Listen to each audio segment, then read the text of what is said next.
Hi, good afternoon. It's time to bring you the latest in sports news. My name is Thierry Nyan, and we start off with some boxing. Ghana would host the Rumble in the Jungle the 2nd in Accra, September this year. The event in memory of the boxing legend Muhammad Ali is being put together by world-acclaimed boxing promoter Don King.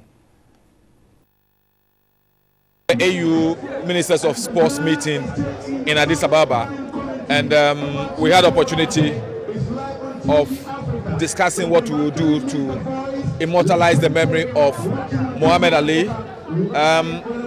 History tells us that Ghana was the first country he visited immediately after winning the world title after beating Sonny Liston. So Don King wants us to organize Rambo in the Jungle 2 here in Ghana, and all the ministers of sports of Africa have supported Ghana to organize that, to honor other world champions we've had in this country.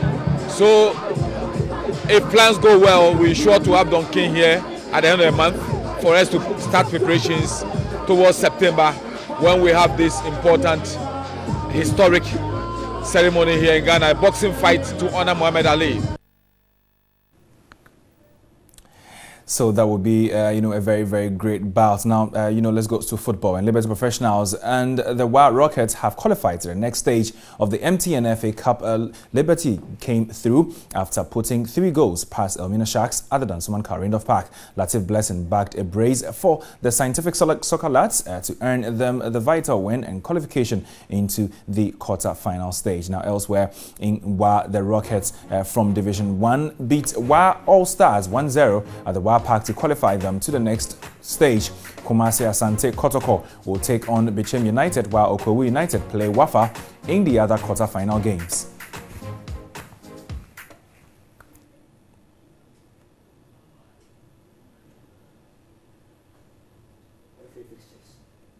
Those were the results, but of course today there are going to be more games in the MTN FA Cup, and then Kumasi Asante Kotoko will come against Bichim United at the Barrier Stadium, Kumasi in the quarterfinals of the MTN FA Cup on Sunday. Now Kotoko were the only side that managed to beat Bichim United in the first round of the Ghana Premier League at Bichim. The visitors will seek revenge, while the host would want a repeat of the league results. Dauda Mohammed is a top scorer for Kotoko, having scored 7 league goals, so a battle would be staged between him and Alfred Nelson. Now, the last of the fixtures will see Okowu United play Academy Boys Wafa at Nkoko. The 3 second-tier sides and 5 Premiership clubs, who are all dreaming of a place in the semi-final, will battle it out all this particular afternoon. Now, all the semi-final matches will be played, will be honored at the Babaya Sports Stadium, with this year's grand final being staged at the new Cape Coast Stadium on Sunday, August 28.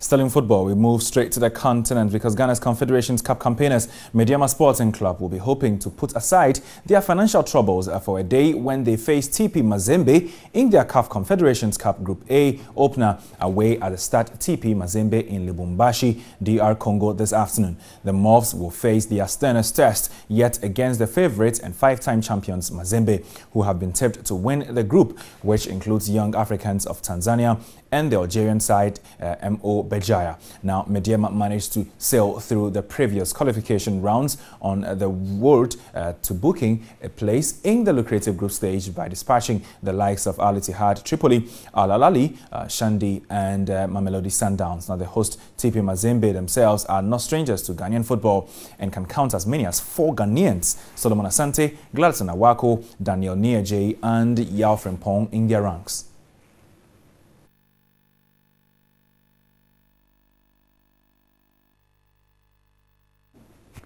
Let's still focus on the continent, but we narrow it down to West Africa because new Togo coach Claude Leroy says he is aware he faces a tough job, but he took it because he wants to revitalize football in the country. The 68-year-old has replaced Tom Senfie, who has struggled in a 2017 African Cup of Nations qualifying and has plunged the country's domestic football into a poor state.